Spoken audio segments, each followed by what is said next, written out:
Muito boa noite aos nossos ouvintes. Estamos em direto para o nosso Facebook com mais uma edição do Remata à Conversa. Eu sou a Ana Regina Ramos e do outro lado tenho o Eduardo Carvalho, como habitual, para os nossos comentários. Já tínhamos falado na edição anterior com a Filipa, em que a edição anterior decorreu enquanto estava também a decorrer o jogo do Gil Vicente e do Desportivo das Aves.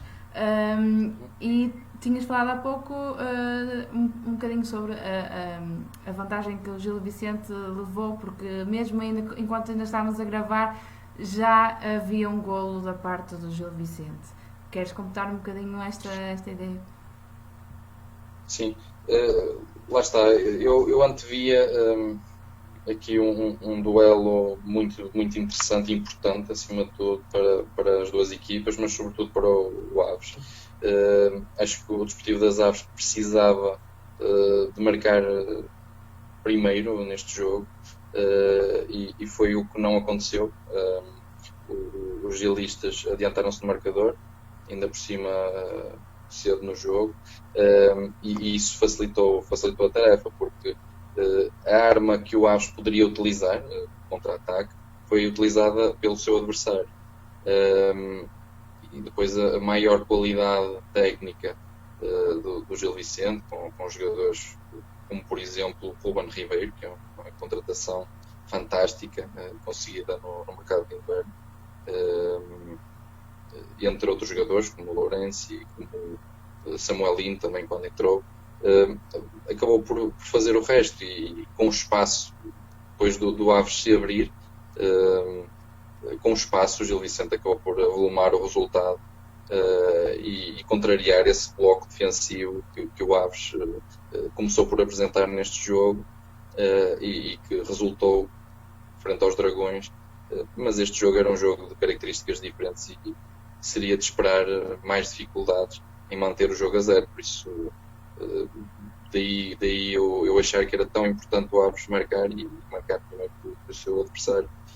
Assim o Gil Vicente fica mais tranquilo, ainda não estando a salvo da despromoção, e o Desportivo das Aves fica praticamente fica agarrado aqui apenas à questão matemática. Veremos agora na próxima jornada. Tem aqui a oportunidade de salvar um match point, como se diria no ténis, porque agora é só mesmo uma questão matemática a ligar o Aves à Primeira Liga.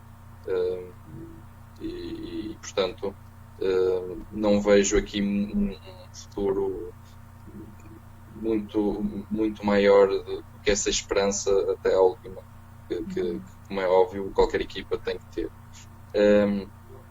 Depois falei também da vitória do Rio Ave em Setúbal. O Rio Ave que acabou por dar a volta ao marcador, para o qual muito contribuiu também Mehdi Taremi. Tem sido um verdadeiro abono de família para os vilacondenses. O iraniano tem estado nos momentos decisivos, com golos, também com assistências, não sendo um jogador que marca muitos golos em cada jogo e por isso não está nos melhores 2, 3 marcadores do nosso campeonato, mas é decisivo sempre que o faz. E depois a maturidade do Rio Ave fez o resto e fez com que fosse possível esta reviravolta num jogo contra uma equipa que joga um bom futebol, sem dúvida, desde a chegada de Julio Velasco. Depois da derrota chocante do Benfica em casa por 3-4, um resultado que ainda nos choca ainda mais, não só a derrota, mas como principalmente o resultado do Benfica. O Futebol Clube Porto jogava em casa e recebia o Boa Vista nessa que era uma noite de São João, e esse derby da Invicta realizava-se nessa mesma noite de São João, pronto, e aí já falámos há pouco no destaque como se desenrolou esse jogo, e aqui apenas poderei acrescentar relativamente ao Boa Vista, a importância que Bueno e Youssoufa têm, na minha opinião, nesta equipa, têm que ter um papel central e têm que se associar muito mais. Não foi o que aconteceu no jogo do Dragão. E esse facto fez com que o Futebol Clube do Porto se pudesse, ao anular estas duas peças, ao distanciá-las, acabou por poder se dedicar exclusivamente a atacar a baliza adversária, e quando assim normalmente é mais fácil, sobretudo para a equipa teoricamente favorita. Aqui também daria aqui um destaque, já dei aqui um destaque negativo a Dulan, ao Gustavo Dulan, mas gostaria de dar um destaque positivo lá do Boa Vista a Gustavo Sauer, porque é um jogador que, como se costuma dizer, não sabe jogar mal, tem uma solidariedade tática, uma versatilidade que lhe permite ser sempre muito útil em qualquer das fases do jogo, e foi o jogador que esteve em melhor plano do lado do Boa Vista. E do lado do Futebol Clube do Porto, além do que eu já tinha referido, acho que Luís Dias, que saiu ao intervalo, neste momento não é um titular indiscutível, e viu-se que a entrada de Uribe, passando depois Otávio a cair numa das alas e a fazer movimentos interiores, resultou em pleno no Futebol Clube do Porto. O Uribe trouxe essa maior rotação ao meio campo, essa maior capacidade de pressão, e o Futebol Clube do Porto ganhou com isso. Na minha opinião, mais do que propriamente com a entrada de Manafá para o lugar de Tomás Esteves. Percebeu-se o que o treinador do Futebol Clube do Porto queria fazer, dar aqui velocidade desde trás, que já tem do lado contrário, com Alex Telles, e aqui com Manafá a fazer aqui o mesmo com ainda mais velocidade, mas em termos de qualidade técnica a equipa ficou a perder relativamente a Tomás Esteves, que domina muito mais fases e mais processos do jogo. E depois a entrada de Fábio Vieira, esse jovem de que já falámos anteriormente e que aqui consegue fazer uma assistência sublime para mais um grande golo do Futebol Clube do Porto, que foi marcado por Marega, mas que é mais de meio golo de Fábio Silva. A desmarcação e curiosamente, não é hábito, de Marega são bastante bons, mas o remate de Marega até acaba por ser um mau remate, que passa muito junto ao guarda-redes, não é um remate colocado, como é habitual, de facto, no Maliano, mas acabou por ser eficaz, e culminou uma grande jogada de Fábio Vieira. E depois falei também na vitória do Passos de Ferreira em casa do Tondela, uma vitória muito importante, porque faz com que os pacenses passem aqui várias equipas na tabela classificativa e abordem o próximo jogo, que é frente ao líder no Futebol Clube do Porto, com muito mais tranquilidade.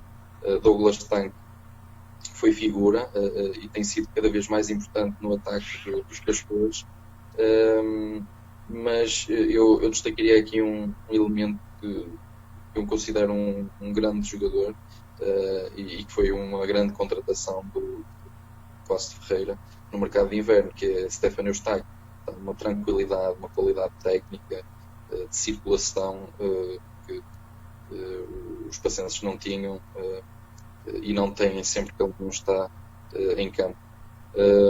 Do lado do Tondela, acho que há aqui também ilações positivas a tirar. É uma equipa que consegue a espaços ter bons momentos de futebol, mas está aqui a cair na tabela classificativa, e a próxima jornada, onde vai defrontar o Belenenses fora de casa, poderá ditar aqui um Tondela em apuros para a reta final, para os últimos 5 jogos do campeonato, portanto 4 ou 5 jogos do campeonato, portanto o Tondela aqui com uma quebra E por fim, falei também dos dois derbys minhotos, Uhum.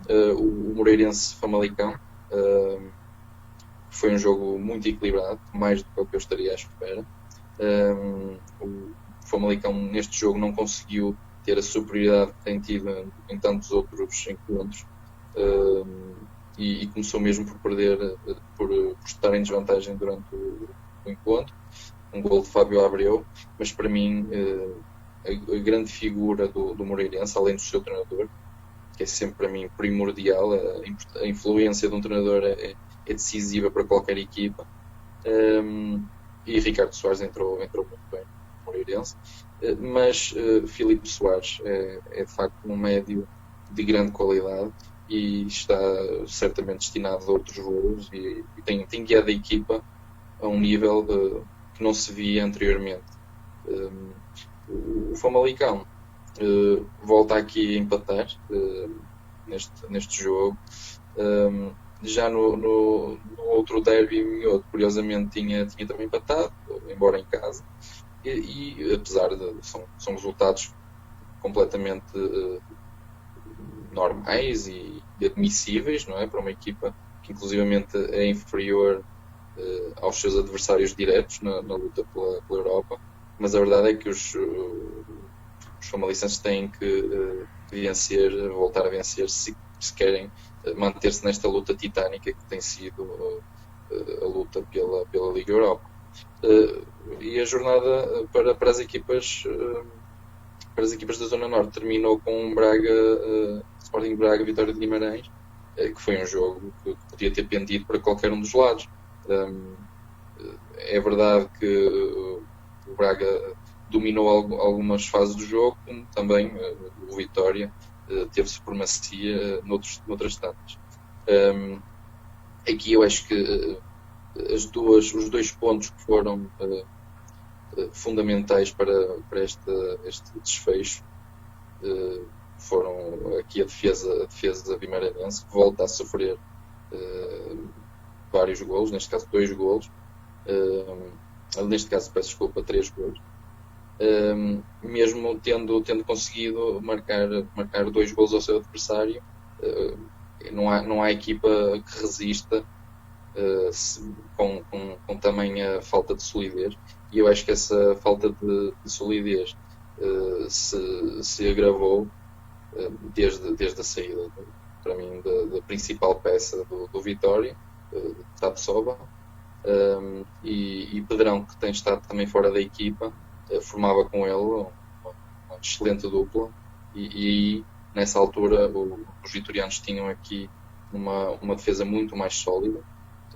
Desde então têm caído a pique, e isso faz-se sentir em vários jogos, e estes jogos têm atrasado o Vitória na luta pela Europa, que já começa a ficar um pouco distante e difícil, porque todas as equipas que estão a lutar por essa posição estão muito próximas em termos pontuais.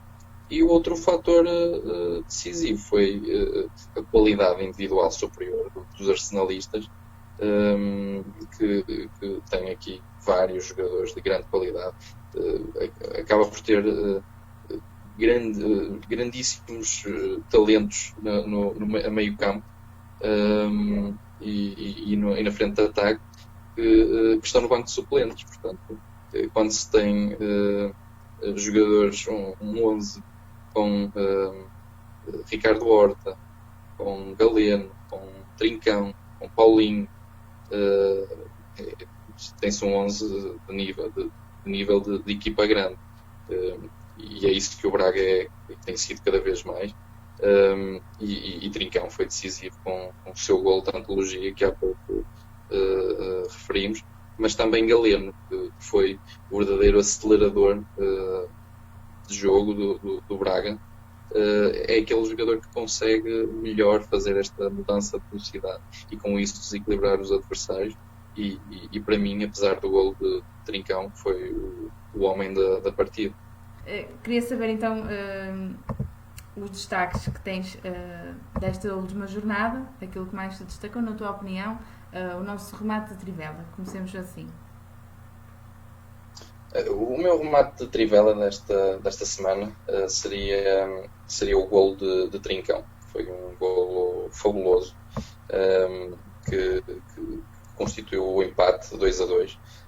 Depois de o Sporting de Braga se começar por estar a vencer no jogo, o Vitória de Guimarães deu a volta e deu a volta ao marcador e esteve a vencer por 2-1 no terreno do adversário. E o gol de Trincão, para mim, abriu verdadeiramente o caminho para a vitória dos bracarenses. Foi, de facto, a prova de que este jovem jogador tem condições para um dia se ingrar numa equipa grande, seja ele o Barcelona, para o qual se vai transferir no início da próxima época, seja outra qualquer equipa para o qual ele acaba por jogar. Creio que aqui está aprovado todo o seu valor nesse golo e nas últimas exibições que tem tido. Trincão começou a época no banco, alguns jogos até na bancada, mas com o Ruben Amorim e agora também com Custódio, tem tido muito mais oportunidades e qualquer jogador, por mais qualidade que tenha, precisa dessas oportunidades para ganhar consistência no seu jogo, e tem sido isso que tem acontecido com o Trincão. Este golo é só a cereja no topo do bolo de grandes exibições do extremo direito do Sporting de Braga. Muito bem, e quanto ao teu remate ao ângulo? O meu remate ao ângulo seria a vitória do Futebol Clube do Porto frente ao Boa Vista na noite de São João, pela importância que teve. De facto, a goleada é evidente pelos números, mas se calhar exagerada pela diferença tão grande na qualidade de jogo das equipas, mas não pelo domínio. De facto, o domínio do Futebol do Porto foi total durante toda a partida. Há aqui muito ainda a limar, na minha opinião, para os Dragões serem uma equipa com um futebol mais sólido, mais fluido, acima de tudo, mais fluido. E é por isso que eu muitas vezes coloco aqui reservas sobre a equipa de Futebol Clube do Porto, não pela sua qualidade individual e qualidade geral do plantel, não está em questão, mas há aqui muita coisa a limar em termos de fluência de jogo, e isso foi evidente na primeira parte do jogo, em que a equipa teve algumas das dificuldades que sentiu no jogo de Vila das Aves. A equipa acabou por emperrar aqui muitas vezes também por mérito de Boa Vista no último terço. O meio-campo de Boa Vista foi completamente engolido durante todo o jogo, mas a defesa de Boa Vista conseguiu-se manter bastante sólida até à segunda parte. Depois do Lanto, que é um jogador que não tem sido um habitual titular dos achadrezados, esteve bastante ligado também a esta derrota dos achadrezados, com 2 penaltis originados por si. O Futebol Clube do Porto forçou, teve mais rotação, lá está a tal circulação rápida que eu sempre digo que é necessária para contrariar blocos muito recuados e fechados. O Futebol Clube do Porto teve isso na segunda parte, entrou com mais intensidade de jogo, mais velocidade na circulação, e depois a criatividade de Jesus Corona no passe para Marega vale meio golo ou mais. E acho que esse primeiro golo foi decisivo para a vitória do Futebol Clube do Porto, e essa vitória do Futebol Clube do Porto, sobretudo pelos números em que aconteceu, foi também, na minha opinião, um grande sinal que o Futebol Clube do Porto vai entrar nesta reta final com grande confiança na luta pelo título e o estado anímico de uma equipa que luta por este tipo de objetivo é fundamental. Muito bem, Eduardo. Agora sim, passando para o remate final, o que é que tens para os nossos ouvintes no remate final? O meu remate final seria realmente aqui o antecipar mais uma jornada muito importante para todas as equipas da Zona Norte. Eh, Acaba por começar amanhã esta jornada com a recepção do Boa Vista ao Santa Clara. Ambas as equipas estão relativamente tranquilas eh, e aqui o Boa Vista tem a oportunidade de igualar os açorianos na tabela classificativa, mas os açorianos têm feito um campeonato fantástico, como se provou também, e não foi um ato isolado na vitória que conseguiram no terreno do Benfica. E é um jogo que acaba por ser poderá ser mais sereno, e é assim que começa a jornada. Mas no dia seguinte temos um Aves Moreirense, em que o Aves terá mesmo que se salvar aqui um match point para não ficar já eliminado da luta pela manutenção, e o Moreirense estará relativamente tranquilo neste jogo. Terá naturalmente que amealhar o máximo de pontos possível para ter também a melhor classificação possível neste campeonato. Depois, mais um duplo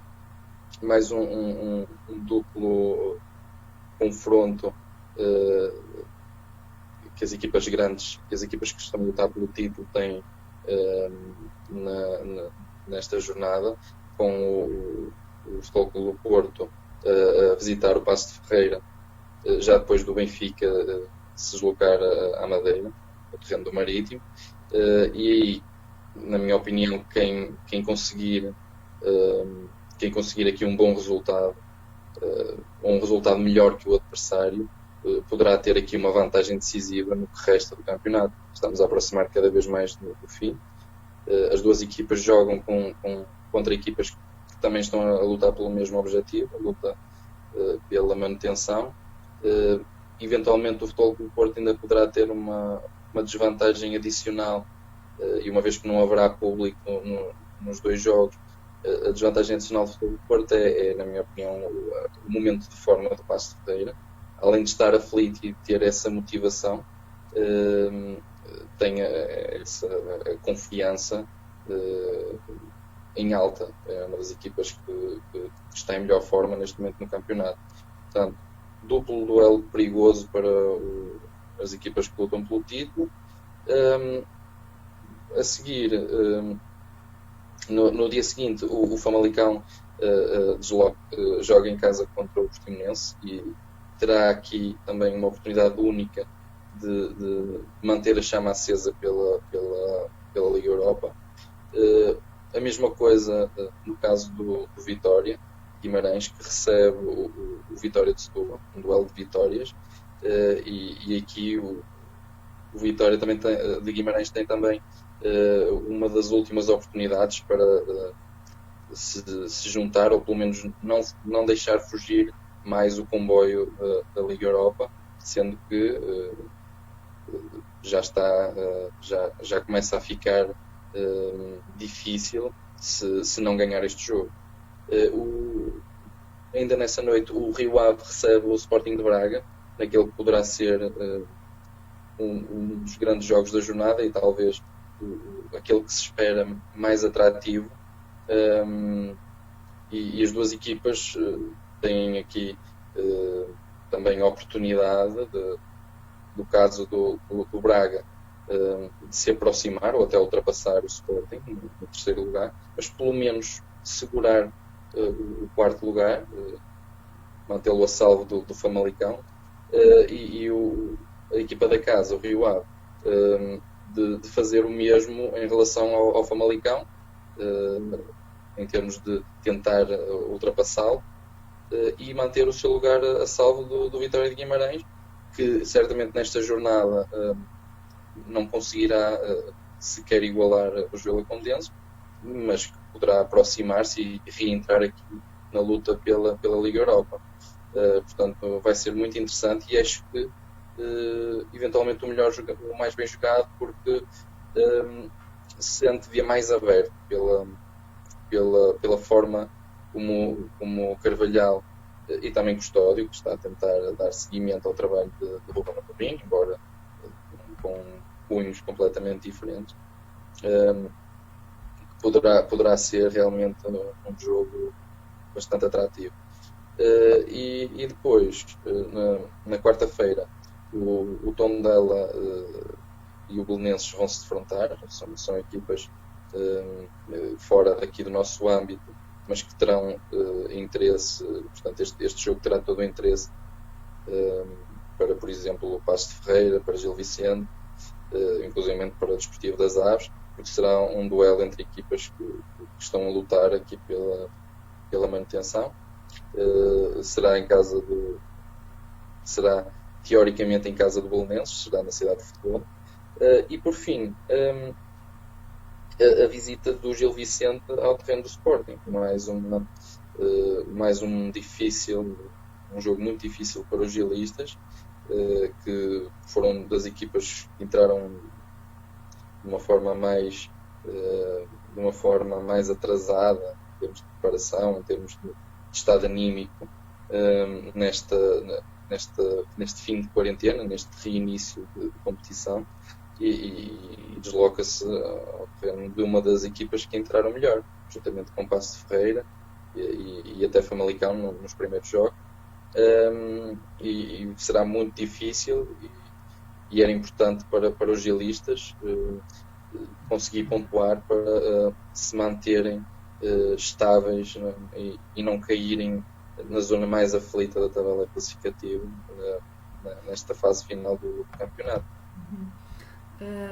Bem, já levantamos aqui um bocadinho o véu da próxima jornada. Esperamos que os nossos ouvintes possam assistir aos jogos e depois comentar aqui connosco no final da próxima jornada. Cá estaremos para o fazer.